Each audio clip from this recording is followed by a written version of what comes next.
All right, this is the 2014 BC exam, number 6. This is the Taylor question.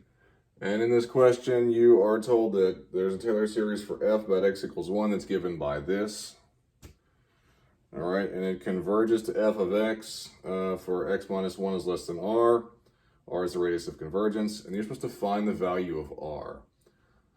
Okay, so if you're looking for r, and you can kind of look at this right here, you can see like the geometric nature of this guy right there, okay? And so if we're gonna find the radius of convergence, well, we know this guy's gonna converge when the common ratio is between -1 and 1. So I'm gonna like mess with this a little bit so that I can write it in a cleaner form to more clearly see the common ratio. So both the 2 is being raised to the nth and that's being raised to the nth. So I kind of coupled those guys together to the nth and I just left him on the outside. This is not impacting the common ratio. What this might impact later is if I was looking for the interval of convergence, I'd have to check and like see if it was alternating or not, and he might like do the p-series thing, okay? And then it's also, as far as like the common ratio is concerned, like the fact that it's alternating right here isn't affecting my common ratio. That again would be affecting like your interval of convergence if you had to think about a p-series or not, okay? So anyway, I'm here, okay? That right there is what the common ratio is. So that is what I have set in between -1 and +1. And I just went about my algebra and I got to here, okay? So like the diameter of convergence, if you will, like the interval of convergence would be 1, and then I'd have to consider like, do those guys have equal to signs or not?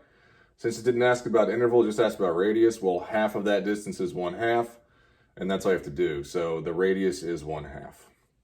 All right, part B, it says to find the first 3 non-zero terms in the general term for the Taylor series for f prime, the derivative of f about x equals 1. All right, so I went about this kind of backwards maybe. It seemed easier to me this time. If this right here represents f, well, if I derive this, then I'm getting f prime, okay? And we know that it's gonna like, the alternating part of this is gonna stay the same. So like, that's just a copy job, okay? And then this part here, well, if I like multiply by n, those n's would cancel off. And then you subtract 1 from the exponent, so that would leave me with an n minus 1. So that is my general term derivative right there, okay?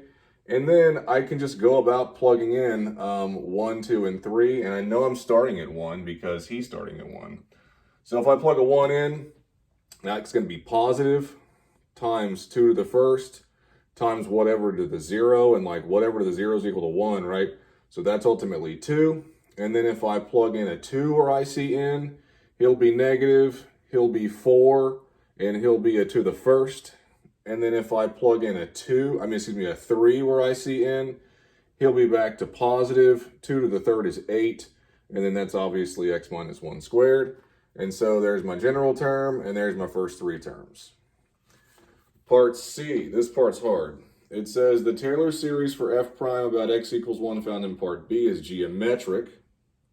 Find the function f prime to which the series converges, and then use it to find out what f is. Okay, so right here, it's wanting us to figure out the function f prime to which the series converges. Well, here, it's like this is like a common ratio that's happening, right? Okay, and so like if your geometric series is converging, well, then you can use this f prime of x, or like the sum to infinity is equal to a over 1 minus r, okay? And it like, what this converges to is its sum to infinity.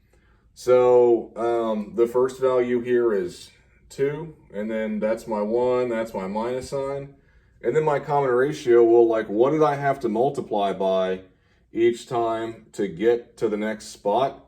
And that was like 2 times -2 times x minus 1 times -2 times x minus 1. So just by kind of looking at this right here, these terms, I was able to come up with my common ratio. You could also think of finding your common ratio from here, although I think it might be a little bit more challenging to think about, but you could definitely do it. And then here's my cleanup job, and that gave me 2 over 2x minus 1. So that's the derivative.